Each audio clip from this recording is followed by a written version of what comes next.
కాళ్లలో నొప్పి, నరాల వాపు వంటి లక్షణాలతో బాధపడుతున్నారా? వెరికోస్ వెయిన్స్ లో అత్యాధునిక చికిత్స ఏవిస్ వాస్కులర్ సెంటర్. నమస్తే రమ్మగారు. నమస్తే జయ. గోసేవ చాలా చాలా మంచిది, మంచి ఫలితాలను ఇస్తుందని చెప్తారు. ఎలాంటి ఫలితాలను ఇస్తుంది? ఏ విధమైన సేవ చేయాలి? ఎలాంటి ఫలితాన్నైనా ఇస్తుంది అది. అంతే. గోసేవ అనగానే ఒకటి గుర్తొస్తూ ఉంటుంది జయ నాకు. చిన్నప్పుడు మేము 6th 7th క్లాసుల్లో ఉన్నప్పుడే రఘువంశం చదువుకున్నాం. రఘువంశం అంటే పేరు విన్నావు కదా, అవును. చాలాసార్లు నా దగ్గరే విన్నాం. విన్నాను. మహాకవి కాళిదాసు రాసిన ఆ. రఘువంశం.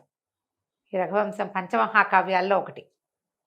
రఘువంశం చదువుకోవడం అంటే చాలా పెద్ద విద్య సాధించినట్టే. మరి పైగా ఈ రఘువంశం అంటే ఏమిటి? రాముల వారి వంశ చరిత్ర. మొదట రాముడు చెప్పబడ్డు. రామాయణం రాముడు కదా, రాముడికి ముందు వాళ్ళు వీళ్ళంతా. ఓకే. రాముడికి ముందే. ఈ కాళిదాసు గారిని తలుచుకుంటేనే గూస్ బంప్స్ వస్తాయి. అసలు ఆ శ్లోకాలను చదువుకుంటే తలుచుకుంటే చాలా అద్భుతంగా ఉంటుంది. దాంట్లో రఘువంశంలో మొట్టమొదట దిలీప మహారాజు చేసిన గోసేవా వృత్తాంతమే ఉంటుంది. మనం ఇప్పుడు గోసేవ మనకి ఎన్నిటికి చెప్తారు? సంతానం కలగాలంటే గోసేవ, పాపాలు పోవాలంటే గోసేవ, పుణ్యం లభించాలంటే గోసేవ. ఈ మూడిటికి గోసేవ పనిచేస్తుంది. మనం ఎక్కడెక్కడ చేసిన పాపాలు పోతాయి గోసేవ చేస్తే. గోసేవ ఎలాంటివి? గోవుకి ఏదైనా పెట్టడం, గోవు గంగడోలు నిమరటం, గోవుకి పసుపు బొట్టు పెట్టడం, గోపృష్ఠానికి నమస్కారం చేసుకోవటం, గోపంచితం నెత్తి మీద చల్లుకోవటం, గోమయంతో ఇండ్లు శుద్ధి చేసుకోవటం. ఇవన్నీ కూడా గోసేవ కిందకే వస్తాయి. వీటితోటి ఇల్లు శుద్ధి అవుతుంది, పవిత్రం అవుతుంది, మన లోపల ఉన్నటువంటి కర్మక్షయం జరుగుతుంది. ఎన్నో చెప్తారు రకరకాలు. ఈ దిలీపుడి గోసేవా వృత్తాంతము చెప్పుకోవాల్సిన కథ, చాలా విశేషంగా ఉంటుంది. దిలీప మహారాజు రఘు మహారాజు యొక్క తండ్రి. ఆ రఘువు పేరే ఈ రఘువంశం. రఘురాముడు అంటామా? రాముడిని రఘురాముడు అని ఎందుకంటారంటే రఘువంశంలో జన్మించిన రాముడని. రాముడికి ముందు పేరు చేర్చుకోగలిగిన రఘువు అంత గొప్పవాడు. చాలా అద్భుతమైన కార్యాలు చేశాడు ఆయన. అంత అద్భుతమైన వ్యక్తికి తండ్రి ఈయన దిలీపుడు. చాలా బాగుంటుంది. అయితే ఈ దిలీప మహారాజు ఏం చేశారు అంటే, ఈయనకి సంతానం లేదట. సంతానం లేకపోతే భార్య పేరు సుదక్షిణాదేవి. ఎప్పటికీ సంతానం కలగల.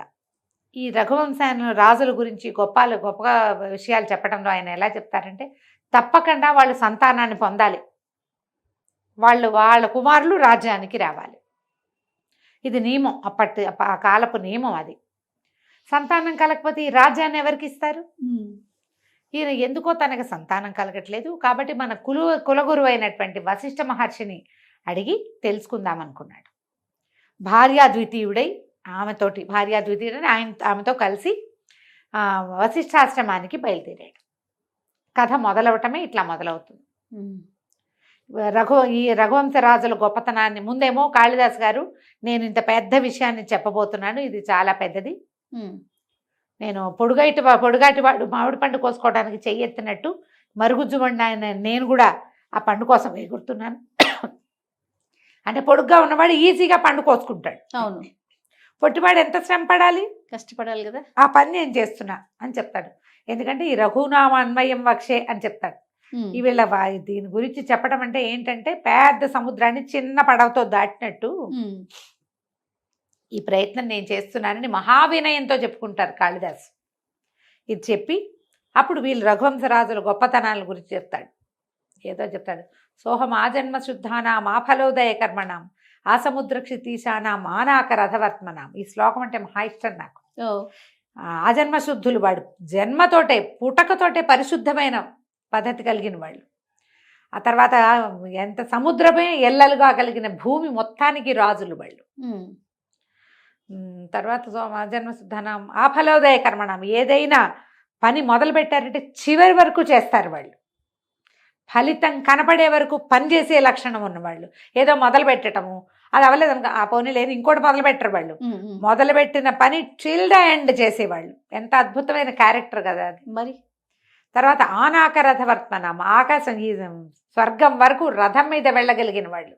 అంత గొప్పవాళ్ళు. స్వర్గం ఎక్కడుందో మన కంటికి కూడా కనపడదు, దానికి వెళ్ళే దారులు తెలిసిన వాళ్ళు.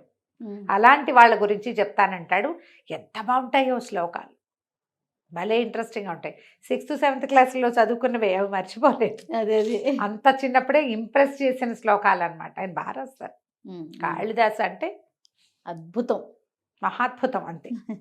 అయితే ఈ దిలీప మహారాజు గురించి చెప్తూ ఈయన ఏం చేశాడు, భార్యతో కలిసి బయలుదేరి వెళ్ళాడు. ఆ బయలుదేరి వెళ్ళే దారంతా వర్ణిస్తారు.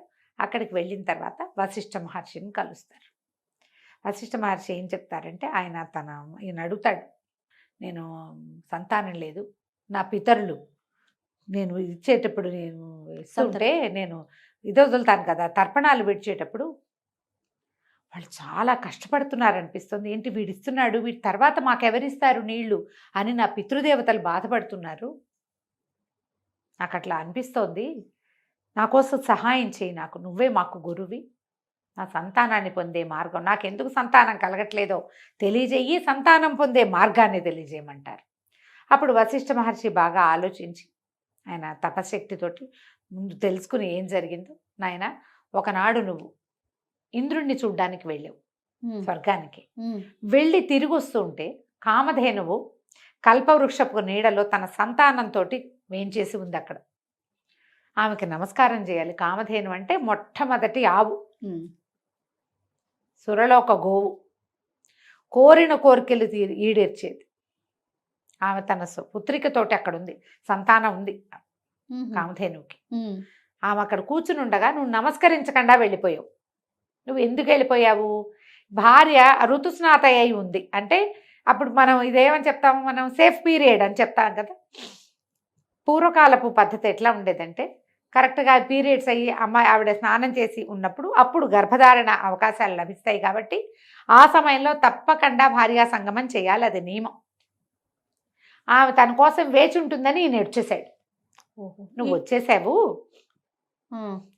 ఆవిడ నీకేసి చూస్తోంది కామధేనువు, తనని చూడకుండా, సంతానంతో ఉన్న నన్ను చూడకుండా ఏ పని మీద ఇతను వెళ్తున్నాడో ఆ పని ఇతనికి అవ్వదు అని ఆమె అనుకుంది. శపించిందని పెద్దగా చెప్పబడదు అన్నారేమో, నాకు అట్లా అనిపించదు.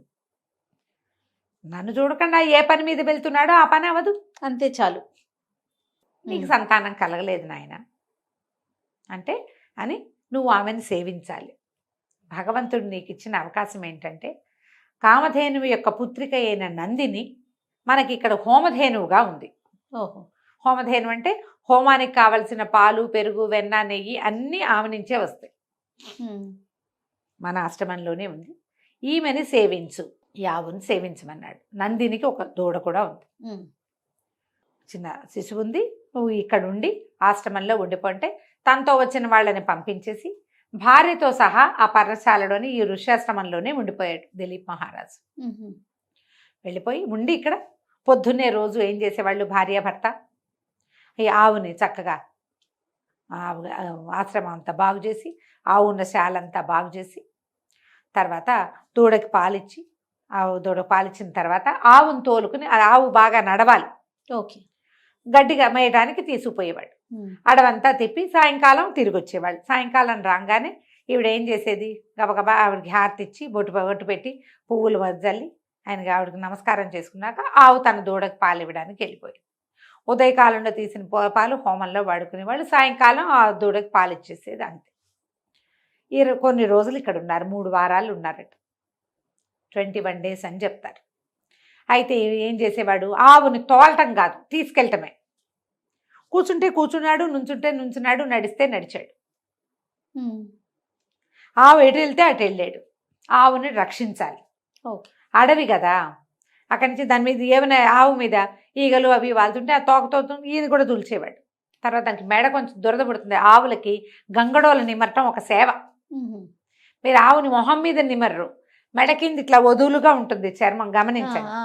ఆ గంగడోలు నిమిరితే ఆవు సంతోషంగా ఉంటుంది, అక్కడ ఒక దురద వస్తుంది దానికి. మెడెత్తి మెడ నిమిరించుకుంటాయి. నువ్వు మీరు గమనించలేదు, ఎప్పుడు నీకు తెలియదేమో, పల్లెటూళ్ళల్లో వాళ్ళకి తెలుస్తుంది. ఆవు దగ్గర గంగడోలు అంటారు దాన్ని. ఆ మెడ కింద భాగం నిమురుతూ ప్రతిరోజు తీసుకుపోయేవాడు, తీసుకొచ్చేవాడు. అట్లా సేవించారు. సాయంకాలం రాగానే ఆవిడ పరిగెత్తుకుంటూ వచ్చేది దూడకి పాలు ఇవ్వాలి. సాయంత్రం వేసరికి పగలల్లా ఆహార స్వీకారం చేస్తుందా, దూడ పాలు తాగేటమికి పాలు చెప్తూ ఉంటాయి, చకచకా వెళ్ళిపోవాలి. అయినా కూడా ఆవిడ ఓపికగా నందిని ఈ సేవ తీసుకుని, రాణిగారు చేసేది సుదక్షిణాదేవి చేసిన సేవను తీసుకుని అప్పుడు దూడ దగ్గరికి వెళ్ళేది. ప్రేమగా సేవింప చేసుకునేది ఆవిడ. ఈయన సేవించేవాడు. 21 రోజులు గడిచాక ఏమైందట, ఈ ఆవు అలా వెళ్తూ వెళ్తూ ఒక గంభీరంగా ఉన్న ఒక కొండ గుహలోకి ప్రవేశించింది. ఈయన గబగబా ఆవును రక్షించాడు. చటుకుని భయమైపోయింది, లోపలికి వెళ్ళిపోయింది. వెళ్ళేసరికల్లా ఒక పెద్ద సింహం వచ్చి పడింది ఆవు మీద. పడేసరికల్లా ఈయన ఏం చేశాడు, ఆవును రక్షించడానికి ఈయన ధనుర్బాణాలు ఏవో ఉన్నాయి, ఆవు మీద చేయబోయాడు. అదే ఈ సింహం మీద, సింహాన్ని ఆపడానికి ప్రయత్నం చేశారు కల్లా బిగిసిపోయేట ఒళ్ళు. ఆయన ఏమి చేయలేకపోయాడు. ఇదేమిటి, నేను చేయలేకపోతున్నాను, ఆవు మీద సింహం పడితే నేనేం చేయాలి, సింహాన్ని శిక్షించి ఆవును రక్షించుకోవాలి. ఆవు గోసేవ కదా మనం చేసేది, గోరక్షణ మన బాధ్యత. శరీరవయవాలు కదల్లా. ఆ లోపల ఒక ఉద్వేగం వచ్చేసింది, తను రక్షించలేకపోతున్నాను.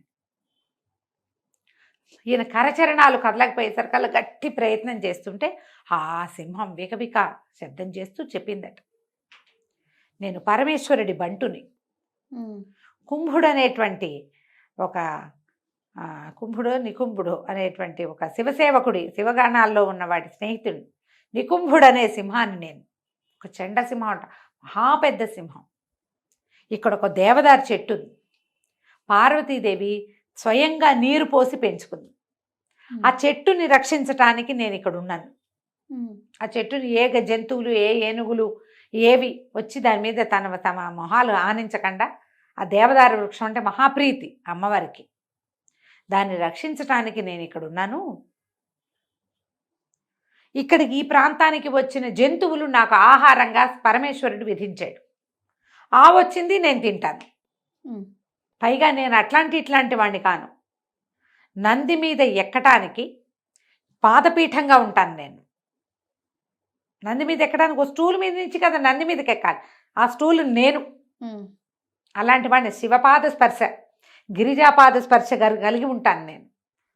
నా ముందు నీ కరచరణాలు ఎట్లా ఆడతాయి, నువ్వు నన్ను ఎట్లా శిక్షిస్తావు అనేసరికి అర్థం, నా పరాక్రమము నా సాహసం అన్నీ పోయినాయే, ఇంత చేసి భూమి మొత్తాన్ని పరిపాలించేవాడిని ఒక సింహాన్ని కొట్టలేకపోతానా నేను అనిపించింది ఆయనకి. అవమానపడిపోయాడు ఆయన, బాధపడ్డాడు. గోవును రక్షించాలి, సింహాన్ని శిక్షించాలి, నా శక్తి ఎందుకు చాలటం లేదు. అప్పుడు పరమేశ్వరుడి దగ్గర ఉన్న సింహం అనేసరికి మరి భగవంతుడి ముందు నేనెంత వాడిని, భగవంతుడి పాదసేవ చేసుకునేటువంటి సింహాన్ని నేనేం చేయగలను. కానీ అప్పుడు ప్రార్థన చేస్తాడు, నీకు ఆహారం కావాలి, నేనేమో గోవును సేవించాలి, గోసేవ కోసం నన్ను నేను సమర్పించుకుంటాను, నన్ను తినేసేను, నీకు ఆహారం నేనైపోతా, గోవును వదిలిపెట్టు. సాయంత్రానికి గోవు వశిష్ఠాశ్రమానికి వెళ్ళిపోతుంది.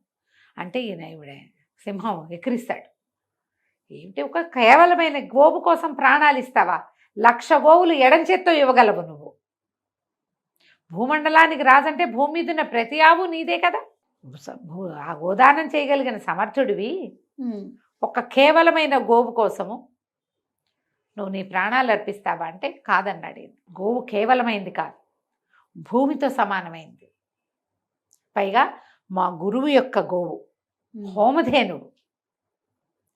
ఈమెను రక్షిస్తానని నేను ఒప్పుకుని ఇన్ని రోజులుగా ఆమెను సేవిస్తున్నా. రేపు నా వంశానికి బీజం పడాలంటే ఈ సేవే నాకు ఫలితం లభిస్తుంది.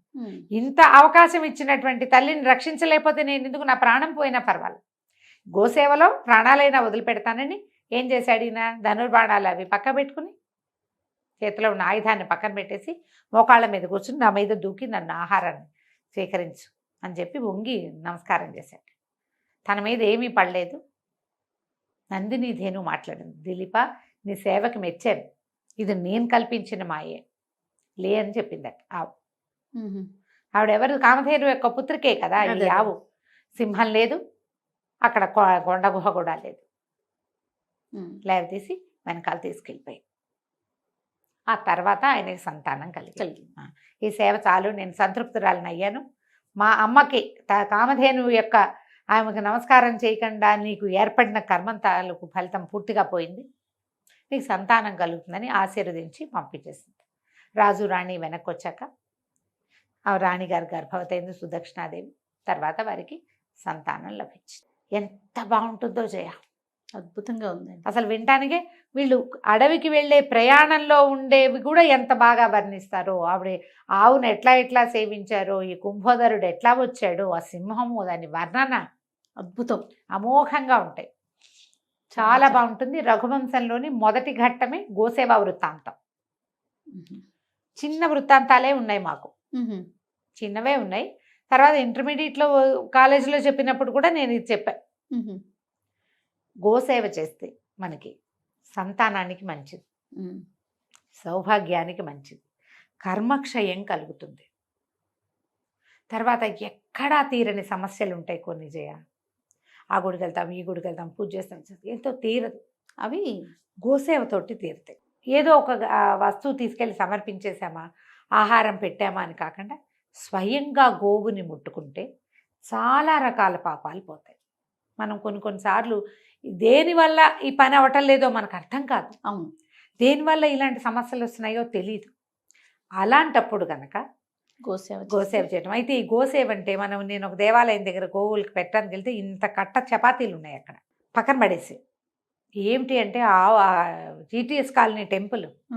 అబ్బాయి చెప్పాడు, అమ్మ వద్దంటే వినరు, మీరేమో టీవీలలో చపాతీలు పెట్టండి, అవి పెట్టండి, దీనికి ఇది పెట్టండి, అది పెట్టండి అంటే వాటికి పడదమ్మా. 2 ఆవులు పోయి చనిపోయినాయి పిచ్చి తీళ్లతోటి, ఎంత చెప్పినా వినరు. చపాతీ ఒక చిన్న ముక్క, ఇంత ముక్క పెడితే సరిపోదా, కట్టలు తెచ్చి పెట్టేసేస్తారు, వాటికి ఏం తెలుస్తుంది, తినేస్తే జబ్బులు చేసేస్తాయి, ఆవుకి ఇవి పెట్టకూడదు అని నియమం ఉంటుంది. నేను ఉలవలు పట్టుకెళ్తాను జయ, ఎప్పుడైనా ఒకసారి ఉలవలు ఒక రోజంతా నానబెట్టి మర్నాడు ఉడకబెట్టి ఒక 3 గుప్పెళ్ళు అన్ని ఉలవలు పట్టి తీసుకెళ్తాం. దీనికి పెట్టద్దు అంటే దానికి పెట్టం, అమ్మ దానికి పడదమ్మా పెట్టకండి, ఈ ఆవుకు పెట్టండి, ఆవిడ తింటుంది. కొన్ని మాకు వద్దంటాయి, ఒప్పుకోవు, కొన్ని ఆవులు తినవు. నాకు తెలగపిండి పెట్టాలని ఉంటుంది, ఊళ్ళల్లో మేము తెలగపిండి పెట్టేవాళ్ళం. తెలగపిండి అంటే ఇక్కడ అలవాట్లేదమ్మా, అవి తినవు, పెట్టకూడదు అంతే. అవి తినని వాటికి జబ్బు చేస్తుందని తెలిసినప్పుడు పెట్టచ్చునా మనం, జాగ్రత్తగా పెట్టకూడదు. అవేమిటో చెప్పాడు, అవేవో కాయలుగా వచ్చేస్తాయట ఒంటి మీద, పాపం. అయ్యో, చాలా బాధపడతాయి. మీరు గోసేవ చేస్తే ఏదో పుణ్యం వస్తుందని గోవులకు పడని ఆహారాలు పెట్టకూడదు. సంరక్షకుడు లేకుండా మీరు పెట్టకండి. పక్కన వాడు ఉండి, ఒక మనిషి ఉంటాడా, ఎవరో గోసేవ సంరక్షణ చేసేవంటాడా, ఈ ఆవుకి ఇవి పడవమ్మా అంటే నేను పట్టుకెళ్ళాను కాబట్టి పెట్టాల్సిందేనని అనుకోకండి. ఇంక వేటికైనా పెట్టండి, ఎవరికైనా దానం చేసుకోవచ్చు కదా. గోసేవ చేయండి అనగానే ఇలా అయిపోతారు. చూసి జాగ్రత్తగా పాపం మూట కట్టుకోకండి. పుణ్యం సంపాదించే క్రమంలో పోయి పుణ్యాన్ని పోతే పాపం ఎదురైందని ఆ పని మాత్రం చేయకండి. వాటి మరణానికి కారణం ఏమిటి, ఇంకేముంది, మన సేవ అదే కదా, గంగలో కలిసినట్టే, మొత్తము పాపం వస్తుంది కదా. చూసుకుని చేయండి. గోసేవ వల్ల చాలా మంచి ఫలితం లభిస్తుంది. తప్పకుండా గారు. నమస్తే. సుమన్ టీవీలో మీ పర్సనల్ అండ్ బిజినెస్ ప్రమోషన్స్ కోసం కింది నెంబర్కి కాంటాక్ట్ చేయండి.